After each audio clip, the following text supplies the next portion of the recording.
نحمده ونصلي ونسلم على رسوله الكريم اما بعد فاعوذ بالله من الشيطان الرجيم بسم الله الرحمن الرحيم والباقيات الصالحات خير عند ربك ثوابا وخير املا صدق الله العظيم وصدق رسوله النبي الكريم الامين الرؤوف الرحيم۔ محترم مکرم معظم و محتشم ناظرین کرام، السلام علیکم ورحمۃ اللہ وبرکاتہ۔ ناظرین کرام، میں آپ کو ایک تاریخی اور سبق آموز کہانی سنا کر اپنے گفتگو کا آغاز کرنا چاہتا ہوں۔ مدینہ منورہ کی ایک تاریک اور سرد رات ہے، اور دو اشخاص، ان میں سے ایک بلند قامت والا، ایک اچھی ہائٹ والا شخص جس کے اوپر کھردرا سا ایک لباس ہے، اور اس کے ساتھ ایک اور شخص اس کے قدم بقدم چل رہا ہے، اچانک وہ گلیوں سے گزرتے ہیں تو بچوں کے رونے کی آواز آتی ہے۔ وہ دروازہ کھٹکھٹاتے ہیں، پوچھیں کہ رات کے اس پہر بچے کیوں رو رہے ہیں؟ دروازہ جیسے ہی کھلتا ہے تو ایک خاتون نظر آتی ہیں، اور وہ شخص پوچھتا ہے کہ اے خاتون، یہ بتائیے کہ بچے کیوں رو رہے ہیں؟ تو وہ کہتی ہیں کہ بچے بھوک سے بلک کر رو رہے ہیں۔ وہ جھانک کر دیکھتا ہے تو چولہے کے اوپر ہنڈیا، اور اس ہنڈیا کے اندر کچھ پکتا ہوا نظر آ رہا ہے۔ وہ کہتا ہے کہ چولہے پر تو ہنڈیا ہے، آپ ان کو کھلاتی کیوں نہیں ہیں؟ اس عورت کی نگاہیں جھک جاتی ہیں۔ وہ کہتی ہیں کہ اے شخص، کیا بتاؤں، اس ہنڈیا کے اندر کھانے کا کوئی سامان نہیں ہے، کوئی خورد و نوش نہیں ہے، بس اس کے اندر پتھر ہے اور پانی ہے، اور میں اس کو ابال رہی ہوں کہ بچے سائیکولوجیکل یہ دیکھ کر کہ ابھی کھانا پکا کہ ابھی پکا، انتظار کرتے کرتے بالآخر تھک ہار کر سو جائیں گے، تو میں انہیں بہلانے کے لیے فقط ایسا عمل کر رہی ہوں۔ وہ شخص جب یہ سنتا ہے تو اس کا پورا وجود لرز جاتا ہے، وہ کانپ اٹھتا ہے اور تیزی کے ساتھ واپس پلٹتا ہے، اور اپنے خادم کو کہتا ہے اسپیڈ بڑھاؤ، اور تیزی کے ساتھ بیت المال میں آتا ہے، اشیاء خورد و نوش بوری کے اندر ڈال کر اس بوری کو اپنے کاندھے پر اٹھاتا ہے، اور خادم کہتا ہے کہ حضور، یہ فریضہ میں انجام دے دیتا ہوں، آپ ایسی تردد اور ایسی مشکل میں کیوں گرفتار ہو رہے ہیں؟ تو وہ کہتے ہیں کہ آج تو تم میرا بوجھ اٹھا لو گے، لیکن کل کیا قیامت میں بھی تم میرا بوجھ اٹھا سکو گے؟ اللہ اکبر۔ اس نے کہا کہ نہیں، قیامت میں کوئی کسی کا بوجھ نہیں اٹھائے گا۔ تو وہ شخص کہتا ہے کہ ٹھیک ہے، ہیلپ کرو، میرے کاندھے پر یہ بوری لاد دو۔ وہ بوری لاد کر 2 کلومیٹر کا فاصلہ طے کرتے ہوئے اس عورت کے گھر پر پہنچتا ہے، اور پہنچ کر دروازہ کھٹکھٹاتا ہے اور کہتا ہے کہ اس کے اندر کھانے پینے کی اشیاء ہیں، اپنے بچوں کو کھلاؤ۔ وہ عورت تشکر و امتنان کے ساتھ وہ سامان وصول کرتی ہے، اور بچوں کو جب کھانا کھلایا جاتا ہے تو بچوں کے چہروں پر خوشی رونما ہو جاتی ہے، اور ادھر وہ دکھیاری ماں اظہار تشکر و امتنان سے پکارتی ہے کہ اے شخص، تیرا بہت بہت شکریہ ہے کہ تو نے میرے بچوں کے پیٹ سے بھوک و افلاس کے پتھر ہٹائے ہیں، اللہ تبارک و تعالیٰ تجھے اجر عطا فرمائے، اور اے شخص، خلیفہ تو تجھے ہونا چاہیے، نہ کہ عمر بن خطاب کو۔ وہ سن کر مسکرا دیتا ہے، اور شاد و کامران یہ بتائے بغیر کہ وہ کون ہے۔ آج کل تو ہمارا عالم یہ ہے کہ ہم کسی کو اگر 54 بھی دیتے ہیں تو ہم یہ چاہتے ہیں کہ زمانہ دیکھیں، اور زیادہ دیتے ہیں تھوڑا سا تو ہم باقاعدہ میڈیا کو بلاتے ہیں کہ صاحب یہ سامان غریبوں میں اور غربا یتامہ میں فلاں سیٹ تقسیم کر رہا ہے۔ لیکن قربان جائیے، وہ شخص شاد و کامرہ بغیر اپنا نام بتائے وہاں سے واپس پلٹ جاتا ہے۔ محترم ناظرین کرام، جاننا چاہتے ہیں وہ کون ہے؟ جی ہاں، وہ پے کرے محبت و مودت، پے کرے الفت و چاہت، پے کرے حلم و شفقت، علم و حکمت، وہ پے کرے فقاہت و ثقاہت، پے کرے ذہانت و ذکاوت، پے کرے جرأت و بصالت، اور پے کرے شجاعت و شہامت۔ خلیفہ ثانی مراد محمد مصطفیٰ، موافقی رہیہ للوحی والکتاب، 26 لاکھ اسکوائر مائلز کے حاکم خلیفہ ثانی امیر المؤمنین عمر بن الخطاب رضی اللہ تعالی عنہ ہیں، جو کہ رات کو اپنی رعایا کی خبر گیری کرتے ہوئے نظر آتے ہیں۔ بڑھاپے کا وقت ہے، بڑھاپے کی دہلیز میں داخل ہو چکے ہیں، لیکن 2 کلومیٹر کا فاصلہ طے کر کے بوری کاندھوں پہ لے جا کر اپنی رعایا کی روتی ہوئی سسکتی ہوئی آوازوں کو ہنسی میں تبدیل کر رہے ہیں۔ کیا دنیا کے پاس ایسی اور ایگزامپل موجود ہے؟ تو جواب آئے گا ساؤنڈ از ویری لاؤڈ، نو، دنیا میں کسی کے پاس ایسی مثال موجود نہیں ہے۔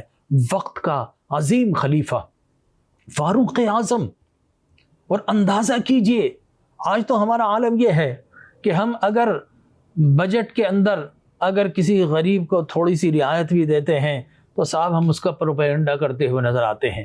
آج ہم اگر کسی کو کوئی چھوٹا موٹا ریلیف دیتے ہیں، حالانکہ وہ ریلیف انہی کے ٹیکسز سے دیا جا رہا ہے، تو پھر وہ باقاعدہ اسے ایڈورٹائز کیا جاتا ہے، اسے مشتہر کیا جاتا ہے، بتایا جاتا ہے، زمانے میں اپنی عظمت کے ڈنکے بجائے جاتے ہیں۔ لیکن قربان جائیے فاروق اعظم رضی اللہ تعالیٰ عنہ رات کے پہر اپنی رعایا کی خبر گیری کرتے ہیں اور ایک کان سے دوسرے کان کو خبر نہیں ہونے دیتے۔ آج کے معاشرے میں اگر یہ ایگزامپل ہم دینا چاہیں اور اطراف و اکناف عالم میں دیکھیں تو میں چیلنج کرتا ہوں، بتائیے کیا دنیا کے پاس ایسی ایگزامپل موجود ہے؟ تو جواب ہے کہ ہرگز نہیں ہے۔ یہاں پر تو صاحب اگر جو 4 اور 5 سال کے لیے وزرائے اعظم آتے ہیں، ان کے ٹھاٹ باٹ دیکھیے، شاہانہ زندگی دیکھیے، ان کے صاحب آپ کیسلز دیکھیے، محلات دیکھیے، prime minister house, white houses, ماضی میں جا کر دیکھیے، قصر ابیس، قصر خضرب، ایسے محلات ان کے نظر آتے، چاہے وہ قیصر ہو، کسرا ہو، اور چاہے آج کے سربراہ مملکت ہو۔ ان کا سب پروٹوکول آپ دیکھیے، ان کا آپ میس دیکھیے، ان کی آپ کٹلری دیکھیے، آپ ان کا انداز دیکھیے، تو آپ حیران و پریشان ہو جائیں کیا دنیا میں ایسی ایگزامپل بھی موجود ہے؟ مجھے تو کبھی کبھی لگتا ہے کہ شاید یہ دیو مالائی داستان ہے، لیکن نہیں، یہ حقیقت کی داستان ہے۔ ہمارے اسلاف ایسے ہی تھے، رسول اکرم صلی اللہ علیہ وسلم کے سکھائے ہوئے، سدائے ہوئے، ٹرینڈ کیے ہوئے آپ کے اسٹوڈنٹس، آپ کے صحابہ ایسے ہی مینار نور تھے کہ جن کی روشنی آج بھی ہم محسوس کر رہے ہیں۔ وقت کا عظیم خلیفہ بغیر کسی پروٹوکول کے، نمود و نمائش کے اپنی رعایا کی خبر گیری کر رہا ہے۔ آج ہم دعویٰ تو بڑا کرتے ہیں کہ صاحب ہم صحابہ کے ماننے والے ہیں، ہم اہل بیت کے ماننے والے ہیں، لیکن کیا ہم ان کے طریقے پر چلنے والے ہیں؟ تو جواب بالکل واضح کہ نہیں، ہم ان کے طریقے پر نہیں چلنے والے، ہم تو قیصر و کسریٰ کے طریقے پر چل رہے ہیں، ہم تو ان لوگوں کے طریقے پر چل رہے ہیں جن کا طریقہ تباہی ہے، بربادی ہے۔ ہم ان کے طریقے پر نہیں چل رہے ہیں جن کے طریقے سے اوج و کمال ملتا ہے، عروج ملتا ہے، دنیا کے اندر نام ملتا ہے اور آخرت کے اندر مقام ملتا ہے۔ ہم ان کے طریقے پر نہیں چل رہے۔ ہم اپنے اسلاف سے نظریات لینے کی بجائے آج اغیار سے ان کے نظریات کی بھیک مانگتے ہوئے نظر آتے ہیں۔ لیکن قربان جائیے فاروق اعظم رضی اللہ تعالیٰ 26 لاکھ اسکوائر مائلز کے حاکم ہے، لیکن لباس کیسا ہے؟ ایک موٹا سا کھردرا سا لباس جس میں جگہ جگہ پر پیوند لگے ہوئے ہیں۔ قاری قرآن حضرت زید بن ثابت رضی اللہ تعالیٰ عنہ فرماتے، ایک مرتبہ میں نے خود عمر بن خطاب رضی اللہ تعالیٰ عنہ کے لباس پر 70 پیوند شمار کیے ہیں۔ اللہ اکبر، وقت کا خلیفہ عظیم، 26 لاکھ اسکوائر مائلز کا حاکم، اور لباس آپ دیکھیے تو یہ عظمت، یہ سطوت، یہ شہرت اور یہ شان اور یہ شوکت لباس سے نہیں ملتی ہے تو رسول اللہ کے فرمان سے ملتی ہے، رسول اللہ کی سنتوں پر عمل کرنے سے ملتی ہے۔ لہٰذا آپ حیران و پریشان ہوں گے کہ یہ ٹاٹ کا پیوند لگائے ہوئے، لیکن ان کی ہیبت کا عالم کیا ہے؟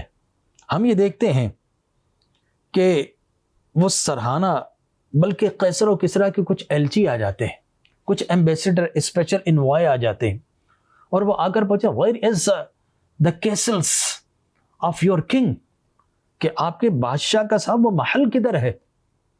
تو وہ صحابہ مسکراتے ہیں، ہنستے ہیں کہ there is no castle, there is no Mahal, یہاں پر صاحب کوئی محل نہیں ہے.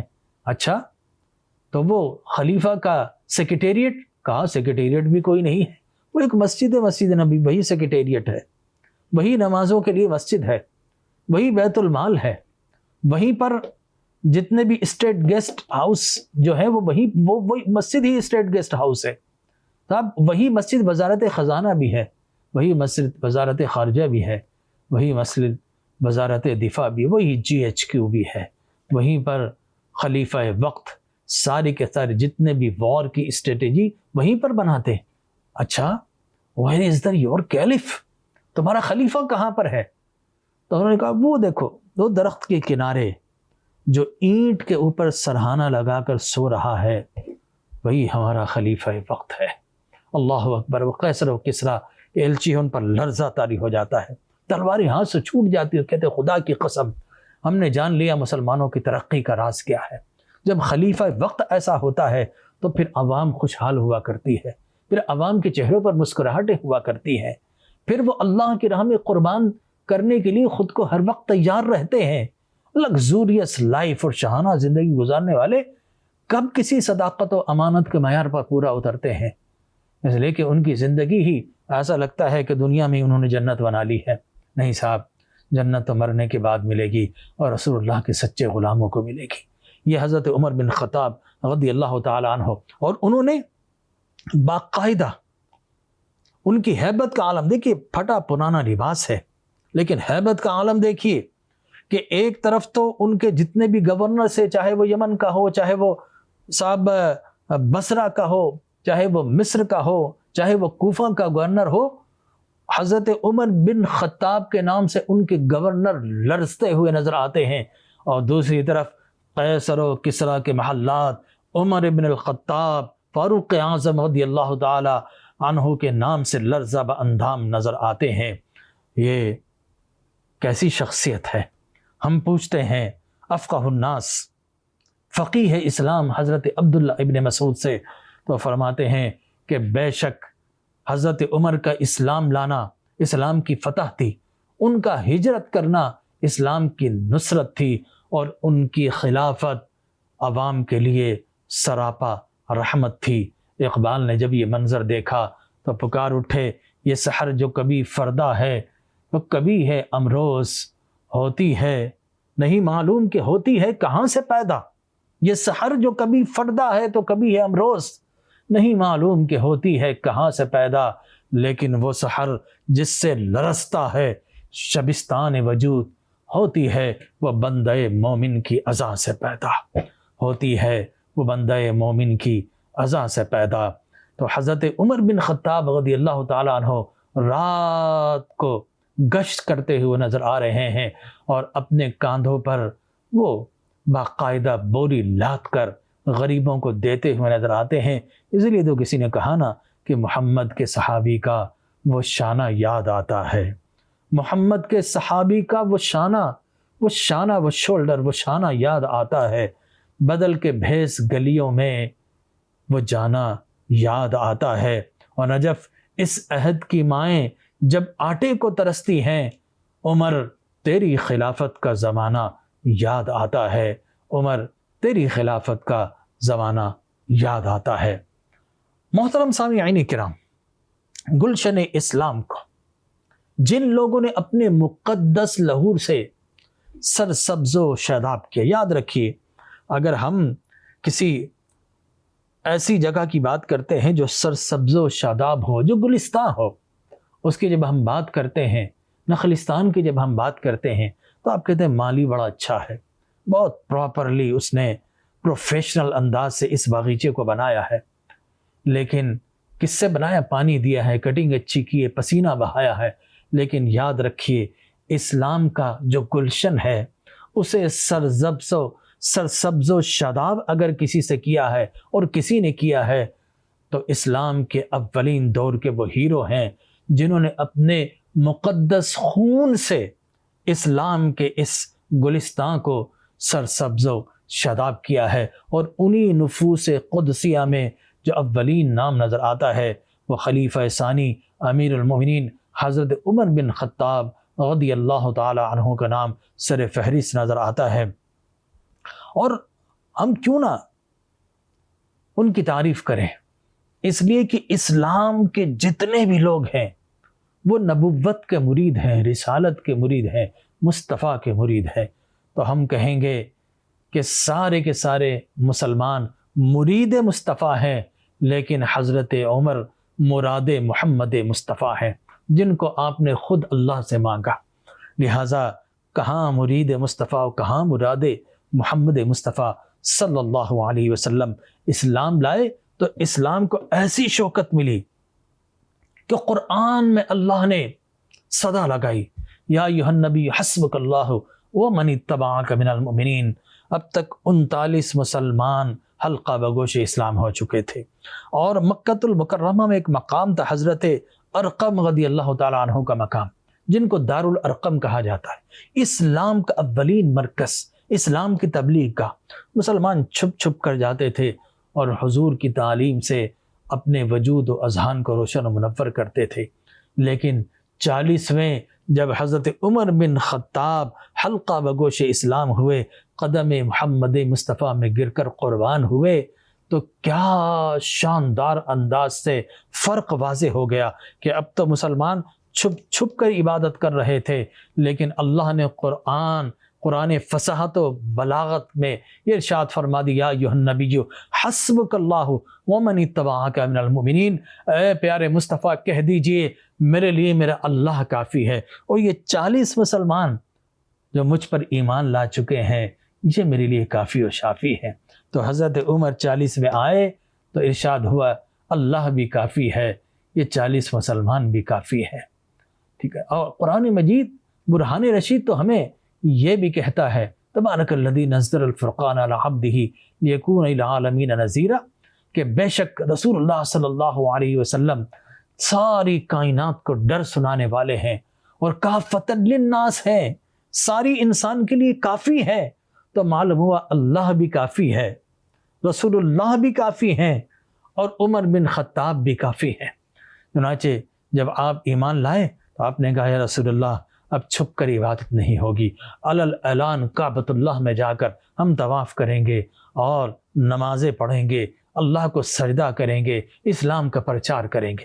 چنانچہ یہ 40 لوگوں کی جماعت رسول اکرم صلی اللہ علیہ وسلم کے جھرمٹ میں اس طرح چل رہی تھی کہ ایک طرف اللہ کا ایک شیر حضرت حمزہ رضی اللہ تعالیٰ عنہ اپنی شمشیر بے نیام کیے ہوئے چل رہے ہیں، اور دوسری طرف حضرت عمر بن خطاب رضی اللہ تعالیٰ عنہ اپنی چمکتی ہوئی تلوار لہرا رہے ہیں، اور اس انداز سے مسلمان للکارتے ہوئے اور نعرہ توحید اور رسالت لگاتے ہوئے حرم کعبہ میں داخل ہوتے ہیں، اور پہلی مرتبہ علل اعلان جا کر جب نماز ادا کرتے ہیں اور سلام پھیرتے ہیں تو قیامت تک کے لیے حضور اکرم صلی اللہ علیہ وسلم حضرت عمر کو لقب عطا فرماتے ہیں، اور وہی لقب آج آپ کا خاصہ بن گیا ہے۔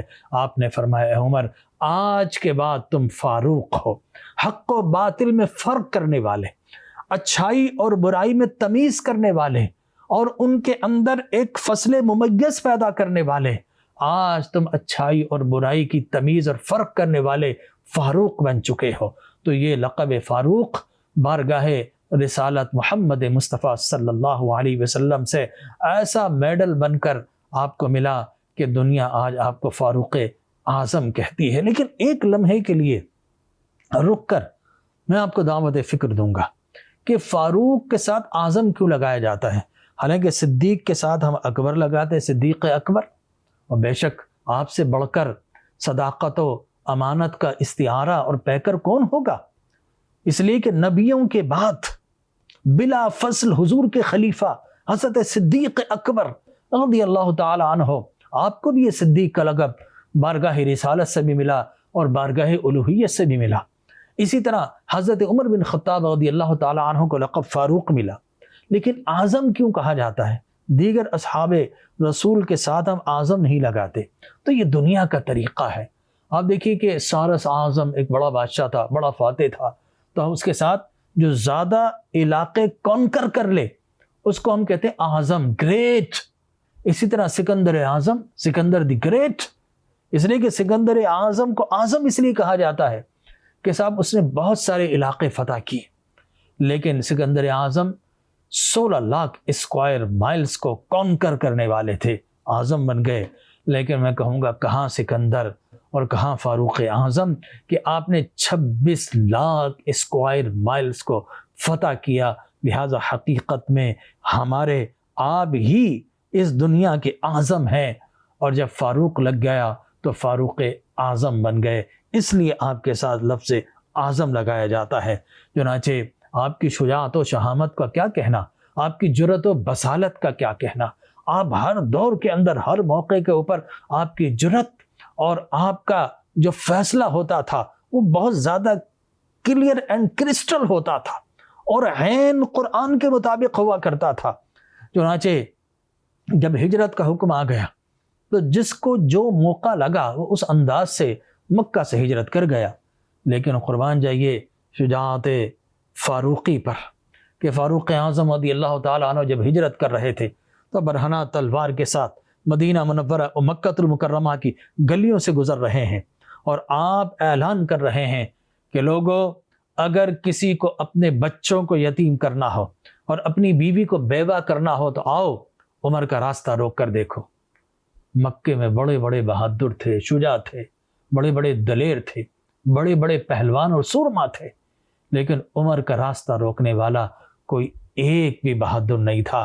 للکار فاروقی کا مقابلے کرنے والا پورے مکہ کے اندر کسی ماں نے جنا ہی نہیں تھا۔ تو فاروق اعظم کی یہ جرأت و بصالت کہ اس انداز سے آپ وہاں سے ہجرت فرما کر مدینہ منورہ قدم محمد مصطفیٰ میں حاضر ہوئے، یہ آپ کی شجاعت ہے، یہ آپ کی بہادری ہے۔ لیکن آپ کا رحم، آپ کا جذبہ جو ترس کھانے کا، رحم دلی کا، غم گساری کا ہے، صاحب اس کا کیا کہنا۔ آپ راتوں کو گشت کیا کرتے تھے، ایک مثال تو میں نے آپ کو بتائی، اسی طرح آپ رات کو گشت کر رہے ہیں، اپنی رعایا کی خبر گیری کر رہے ہیں۔ ہم تو صاحب رات میں محو خواب ہوتے ہیں، خواب خرگوش کے مزے لیتے ہیں۔ آج کا حکمراں تو اس کو پتہ ہی نہیں ہے صاحب، کنگ سائز کا بیڈ، اس پر مخملی چادریں اور ایئر کنڈیشن کی ٹھنڈی ہوائیں، اور پھر اپنی عیش و عشرت، وہ وہاں پر آرام کرتا ہے۔ لیکن فاروق اعظم رات کو سو نہیں رہے، اپنی رعایا کی خبر گیری کر رہے۔ اسلام اسی تو پھیلا ہے، اسلام یہ شان و شوکت سے، یہ لگزوریس لائف گزارنے سے نہیں پھیلا، اسلام یہ فقط لفاظی سے نہیں پھیلا، اسلام گفتار سے نہیں پھیلا، نہ تلوار سے پھیلا ہے۔ اسلام پھیلا ہے تو محمد اور اصحاب محمد اور آل محمد کے اخلاق سے اور کردار سے پھیلا ہے، ان کی سادگی سے پھیلا ہے، ان کی سنجیدگی سے پھیلا ہے، ان کی متانت سے پھیلا ہے، ان کے خد و خال سے پھیلا ہے، ان کے نور سے پھیلا ہے۔ چنانچہ فاروق اعظم رضی اللہ تعالیٰ رات کا پہر ہے، گلیوں میں گشت کر رہے ہیں تو ایک گھر سے آواز آتی ہے، ایک ماں کہتی ہے بچے سے، اپنی بچی سے، اور کہتی ہے کہ ایسا کرو دودھ کے اندر پانی ملا دو۔ وہ کہتی ہے کہ اماں ایسا مت کرو، یہ اللہ رسول کا حکم ہے کہ کسی چیز میں ملاوٹ نہ کرو، من غش فلیس منا، جو کسی چیز میں کوئی ملاوٹ کرتا ہے وہ ہم میں سے نہیں۔ تو کہتی ہے نہیں ملا دو، یہاں پر کون سا خلیفہ عمر دیکھ رہا ہے؟ تو وہ بچی کہتی ہے اماں جان، عمر تو نہیں دیکھ رہا، لیکن عمر کا خدا تو دیکھ رہا ہے۔ اللہ اکبر۔ حضرت عمر یہ سنتے ہیں تو اس گھر پر چوکنگ کر آتے ہیں اور صبح سویرے اپنی بیوی سے کہتے ہیں جاؤ اس بچی کا رشتہ اپنے بیٹے کے لیے مانگ لو۔ اللہ اکبر۔ آج ہم رشتے کرنا چاہتے ہیں اپنی کمپیٹیبلٹی، آج ہم چاہتے ہیں کہ صاحب بڑے گھرانوں میں ہمارے رشتے ہوں، آج ہم حسن و جمال بھی دیکھتے ہیں، آج ہم حسب و نسب بھی دیکھتے ہیں، آج ہم یہ جو اسکن ہے اس کی رنگت بھی دیکھتے ہیں، لیکن قربان جائیے حضرت عمر نے یہ سب کچھ نہیں دیکھا، انہوں نے دیکھا ہے تو اس کا حسن اخلاق دیکھا ہے، حسن صورت نہیں دیکھی، حسن سیرت دیکھی ہے، اور اپنے بچے کے لیے خلیفہ وقت ہو کر ایک عام گھر سے رشتہ طلب کرتے ہوئے نظر آتے ہیں۔ تبھی تو ایسی نسل پھیلتی ہے جو مشرق تا مغرب اسلام کو پھیلانے کا سبب بن جاتی ہے۔ اسی طرح آپ گشت کر رہے ہیں، ایک گھر سے بچے کے رونے کی آواز آتی ہے، دروازہ کھٹکھٹاتے ہیں، پوچھتے ہیں کہ بچہ کیوں رو رہا ہے؟ کہا کہ میں دودھ اس کا چھڑوا رہی ہوں اس لیے بچہ رو رہا ہے۔ کہا ابھی تو بچہ بہت چھوٹا ہے، یہ سال کا ہوا اتنی جلدی دودھ چھڑا رہی ہے اس کو کم از کم 2 سال تو دودھ پلاؤ۔ اس عورت نے کہا کہ اصل میں مسئلہ یہ ہے صاحب کہ حضرت عمر نے کہا کہ بچہ جب ماں کا دودھ چھوڑ دے گا اس دن سے بیت المال سے اس کا وظیفہ جاری کیا جائے گا، لہٰذا میں چاہتی ہوں کہ دودھ چھڑوا دوں تاکہ بیت المال سے وظیفہ جاری ہو جائے اور ہمیں بھی اس سے اعانت حاصل ہو سکے۔ حضرت عمر یہ سنتے ہیں تو واپس پلٹتے ہیں، دوسرے دن اعلان کر دیتے ہیں کہ آج سے بچے کا وظیفہ اس دن جاری نہیں ہوگا جب ماں دودھ چھڑوائے گی، بلکہ بچے کا وظیفہ اسی دن جاری ہو جائے گا جس دن وہ ماں کی کوکھ سے اس دنیا میں جنم لے گا۔ اللہ اکبر۔ دنیا کہتی، میڈیکل سائنس یہ کہتی ہے mother Malik is the best for the new born, کہ بچہ جب پیدا ہوتا ہے ماں کا دودھ بہترین غذا ہے۔ لہذا عمر بن خطاب رضی اللہ تعالیٰ عنہ ہمارے آقا یہ چاہتے تھے کہ ایسا نہ ہو کہ بچے کو ماں کے دودھ سے محروم کر دیا جائے، جو اس کو ایک نیچرل نیوٹریشن مل رہی ہے، جو اس کی امیونٹی کو انہینس کر رہی ہوتی ہے، وہ ماں کا دودھ ہے۔ It is the best feeding, it is the best food for the new born, کہیں وہ اس کا دودھ نہ چھوڑوا دیا جائے۔ اللہ اکبر۔ ماضی میں ہم نے دیکھا تھا مارگریٹ تھریچر وزیر اعظم تھی برطانیہ کی، تو انہوں نے بچوں کا دودھ چھڑوا دیا، تو وہاں پر اعلان ہوا، نعرے لگائے گئے مارگریٹ تھریچر ملک از نیچر۔ لیکن قربان جائیے حضرت عمر بن خطاب رضی اللہ تعالیٰ عنہ پر کہ انہوں نے بچوں کا دودھ نہیں چھڑوایا، بلکہ بچوں کو دودھ کا وظیفہ دینے کی دنیا میں ایور اگر کوئی ایگزامپل پروڈیوس کی ہے تو حضرت عمر بن خطاب رضی اللہ تعالیٰ عنہ پہلی فلاحی ریاست مدینہ منورہ کے اندر آپ نے یہ طریقہ جاری و ساری فرمایا۔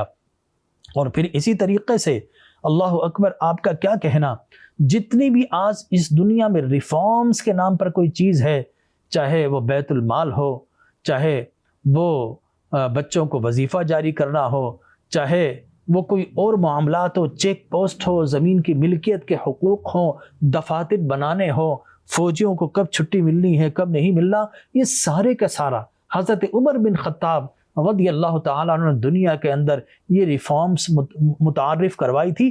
آج دنیا اسی کی طرف چل رہی ہے۔ حضرت عمر بن خطاب رضی اللہ تعالیٰ عنہ کو ایک بوڑھا یہودی ملتا ہے، وہ مانگ رہا ہے مدینہ منورہ میں۔ وہ آپ نے اس سے پوچھا کہ تم بھیک کیوں مانگ رہے ہو؟ اس نے کہا کہ پہلے تو ایسا تھا، میں جوان تھا تو میں ٹیکس دیا کرتا تھا، اب میں بوڑھا ہو گیا تو ظاہر ہے میرے پاس کمانے کے اسباب نہیں، بھیک مانگ رہا ہوں۔ حضرت عمر بن خطاب رضی اللہ تعالیٰ عنہ نے یہ حکم جاری کر دیا، مسلم ہو نان مسلم ہو، جب وہ بڑھاپے کی دہلیز پر پہنچ جائے، کام کاج نہ کر رہے ہو، تو اب ریاست ان سے ٹیکس نہیں لے گی، بلکہ ان کا باقاعدہ وظیفہ جاری کیا جائے گا، اسکالرشپ ان کو دی جائے گی، بیت المال سے ان کا خرچہ اٹھایا جائے گا۔ یہ دنیا میں ساری ریفارمز کون لائے ہیں؟ حضرت عمر بن خطاب رضی اللہ تعالیٰ عنہ لے کر آئے ہیں، اور محمد بن مسلمہ رضی اللہ تعالیٰ عنہ، اور یہ سن ہجری کا جو آغاز ہے یہ حضرت عمر بن خطاب رضی اللہ تعالیٰ عنہ کے دور میں آئے۔ میں آپ کو ایک آدھ مثال دے کر اپنی گفتگو ختم کرتا ہوں۔ محمد بن مسلمہ انسپیکٹر جنرل مقرر کیے گئے کہ جاؤ جا کر دیکھو بلاد اسلامیہ میں، اسلام کی خلافت میں جہاں جہاں جو گورنر ہیں وہ کیسا کام کر رہے ہیں۔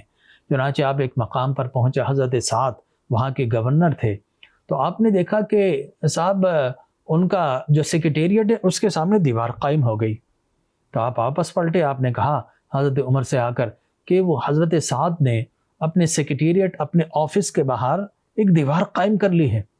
حضرت عمر نے طلب کر لیا اور آپ نے فرمایا کہ اے سعد، تم نے دیوار کیوں بنا دی؟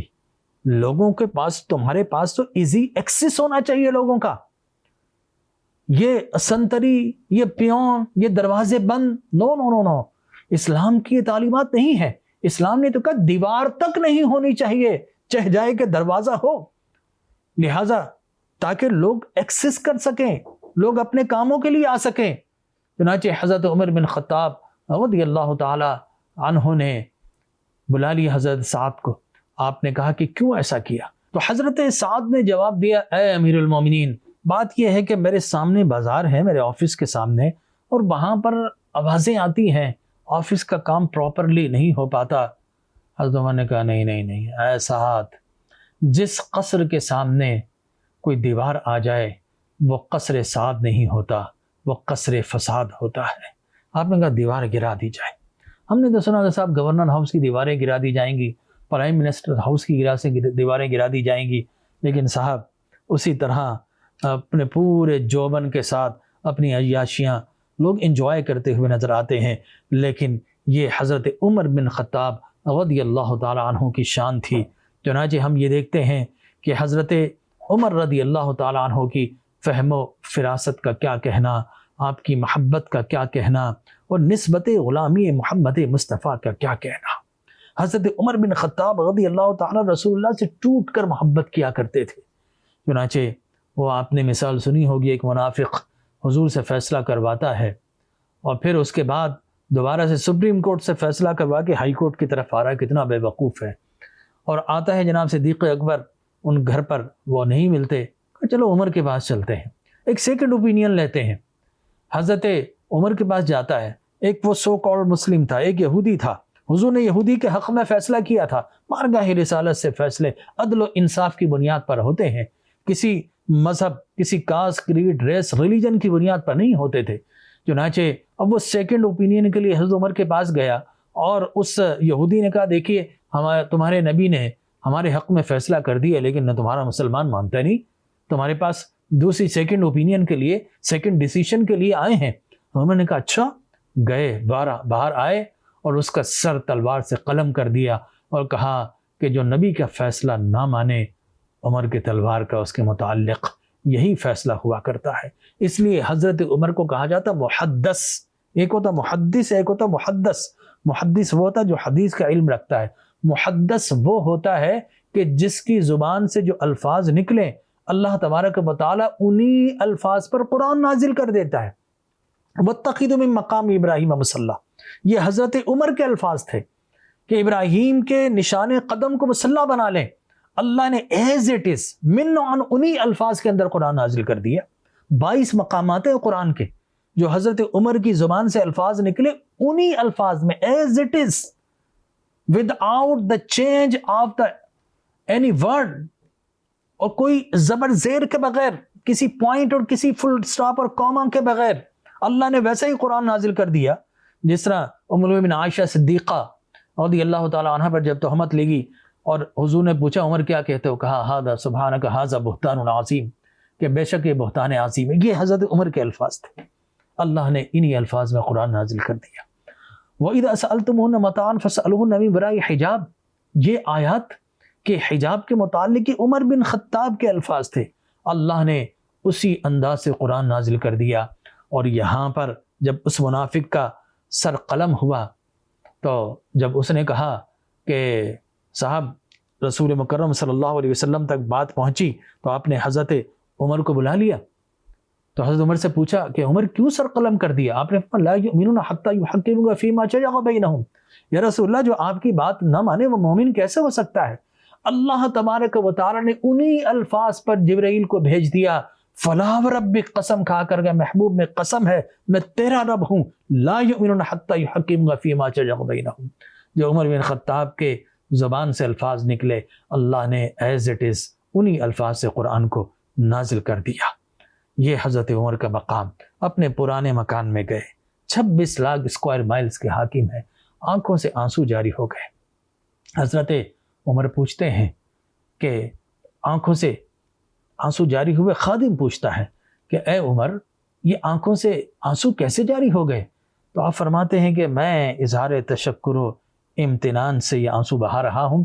دراصل مجھے اپنا پرانا وقت یاد آ گیا. ایک خطاب کا بیٹا عمر تھا، میرے والد نے چند اونٹ مجھے دیے تھے کہ ان کی دیکھ بھال کرو. ایک اونٹ کو کنٹرول کرتا تو دوسرا اونٹ سرکش، دوسرے اونٹ کو کنٹرول کرتا تو تیسرا بے قابو، تیسرے کو کنٹرول کرتا تو چوتھا آؤٹ آف کنٹرول. تو مجھے وقت یاد آ گیا کہ ایک خطاب کا بیٹا عمر تھا جس سے چند اونٹ کنٹرول نہیں ہوتے تھے، اور ایک رسول اللہ کا غلام عمر ہے جو 26 لاکھ اسکوائر مائلز کو اس طرح کنٹرول کر رہا ہے. شیر اور بکری ایک ہی گھاٹ پر پانی پیتے ہوئے نظر آ رہے ہیں. اللہ اکبر. یہ آپ کو کمال ملا ہے تو نسبت غلامی محمد مصطفیٰ سے ملا ہے۔ اور آپ خود اتنے امین اور صادق تھے کہ قادسیہ جب فتح ہوا، لسٹ بنا کر دی گئی بیت المال کے لیے کہ صاحب یہ مال غنائم آئے ہیں، حضرت عمر بن خطاب نے لا کر مسجد میں ان کے سامنے ڈھیر کر دیا گیا۔ لسٹ کے اکارڈنگلی جب چیک کیا گیا ایک سوئی بھی کم نہیں تھی، تو آپ کی آنکھوں سے آنسو جاری ہو گئے۔ آپ نے فرمایا میری سپاہ کتنی صادق کتنی امین، ایک سوئی بھی کم نہیں ہوئی، پھٹا پرانا لباس پہننے اور بغیر کسی یونیفارم کے وہ جہاد میں لڑتے رہے، ضرورت مند تھے، پھر بھی ایک سوئی کم نہ ہوئی۔ تو حضرت علی کرم اللہ وجہہ الکریم وہاں موجود تھے اور آپ نے فرمایا کہ اے امیر المومنین، یہ آپ کی سپاہ اس لیے امین ہے کہ ان کا خلیفہ اس سے بھی بڑھ کر امین ہے۔ معلوم ہوا کہ اگر اوپر والا صحیح ہو تو نیچے والے بھی صحیح ہو جاتے ہیں، اوپر والا خراب ہو تو نیچے بھی طوائف الملوکی ہوتی، کوئی ادھر جا رہا ہے کوئی ادھر جا رہا ہے، اوپر والے صحیح ہونا چاہیے۔ اوپر صحیح اگر آ جائے تو نیچے والے خود بخود صحیح ہو جاتے ہیں، انصاف مل جاتا ہے، عادل مل جاتا ہے۔ جب عادل مل جاتا ہے تو پھر یاد رکھیے سب کچھ صحیح ہو جاتا ہے۔ چنانچہ آپ دعا مانگا کرتے اللہم ارزقنا شہادتا فی سبیلک واجعل موتی فی بلد حبیبک، اے اللہ مجھے شہادت کی موت عطا فرما اور تیرے نبی کے شہر مدینے میں مدفن عطا فرما۔ لوگ ہنستے تھے، اے عمر مدینہ منورہ میں کون آپ کو شہید کرے گا؟ لیکن آپ کی دعا قبول ہوئی۔ ابو لؤلؤ فیروز مجوسی، وہ کم بخت شقی القلب بدبخت لعنت اللہ، جس پر اللہ کی اور مسلمانوں کی لعنت ہے، اس شخص نے آ کر حضرت عمر بن خطاب کو حالت نماز کے اندر زخمی کیا اور آپ جام شہادت نوش کر گئے اور پہلو مصطفیٰ میں آپ کی آرام گاہ ملی۔ اس لیے کہا نا کہ پہلو مصطفیٰ میں بنا آپ کا مزار اور پہنچی وہیں پہ خاک جہاں کا خمیر تھا، پہنچی وہیں پہ خاک کہ جہاں کا خمیر تھا۔ تو حضرت عمر بن خطاب رضی اللہ تعالی عنہ نے آج ایسی ایگزامپل پروڈیوس کی ہے کہ آج بھی اگر ہم ان کی تعلیمات سے استفادہ کر کے تھوڑی سی سیکریفائس کر دیں، تھوڑی سی قربانی دے دیں، عدل و انصاف کو قائم کر دیں، یقین جانیے یہ اسلام کے نام پر حاصل ہونے والا یہ ارض وطن، یہ مقدس دھرتی، یہ سہنی دھرتی، یہ پاکستان دنیا میں بلند و بالا مقام حاصل کر سکتا ہے۔ لیکن یہ بندر باٹ ختم کرنا ہوگی، نیپوٹزم ختم کرنا ہوگی، رسول اللہ کی تعلیمات پر چلنا ہوگا، صدیق اکبر کی سنتوں کو اپنانا ہوگا، حضرت عمر بن خطاب رضی اللہ تعالیٰ عنہ کے طریق پر چلنا ہوگا، حضرت عثمان غنی کو فالو کرنا ہوگا، اور مولا کائنات حضرت علی کرم اللہ وجہہ الکریم کے القابات، آپ کے مقالات، آپ کے ارشادات، آپ کی خطابات کو ہمیں اپنانا ہوگا، عملی زندگی میں رائج کرنا ہوگا۔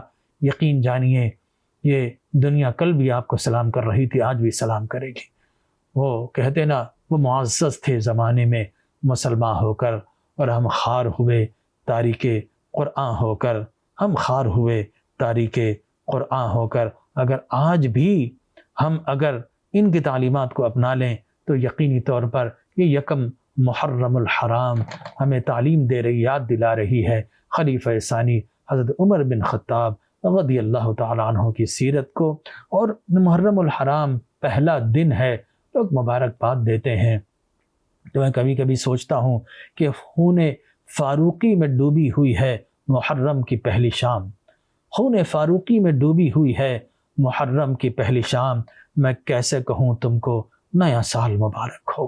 حضرت عمر کو زہر میں ڈوبی ہوئی تلوار سے جب ابو لؤلؤ فیروز مجوسی نے حملہ کیا تو حضرت علی کرم اللہ وجہہ الکریم نے کہا کہ میں ایک حکیم کو جانتا ہوں جو زہر کا تریاق اس کے پاس علاج کرتا ہے۔ چنانچہ آپ اس گاؤں میں گئے، واپس پلٹے، ابھی مدینے کے مضافات میں تھے، آپ نے اس حکیم سے کہا کہ تم جاؤ، اب تمہارا کام ختم ہو گیا۔ اس نے کہا آپ تو علاج کے لیے لائے تھے خلیفہ وقت کے، آپ نے کہا کہ خلیفہ وقت کا انتقال ہو گیا۔ پوچھا آپ کو کیسے پتا چلا؟ آپ تو میرے ساتھ تھے۔ فرمایا دیکھو وہ دور دو مسلمان لڑ رہے ہیں، خدا کی قسم عمر زندہ ہوتے تو مسلمان کبھی نہ لڑتے۔ تو عمر چلے گئے، تب سے لے کر آج تک مسلمان باہم دست و گریباں ہیں۔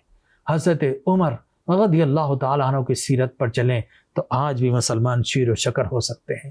یہ لسانیت، یہ عصبیت، یہ فرقہ واریت، یہ ایک دوسرے کا حقوق غصب کرنا، یہ ایک بے رحم کمپٹیشن کرنا، مسابقت میں درندہ بن جانا، ایک دوسرے کو رونتے ہوئے گزر جانا، اگر آج ہم خلیفہ ثانی کی سنت پر عمل کر لیں تو اللہ تبارک و تعالی ہماری نشاط ثانیہ اور عظمت رفتہ ہمیں پھر سے لوٹا سکتا ہے۔ دعا کیجیے اللہ تبارک و تعالی ہمیں نبی، آل نبی اور اصحاب نبی کے طریق پر عمل کرنے کی توفیق عطا فرمائے۔ آمین۔ وآخر دعوایا ان الحمد للہ رب العالمین۔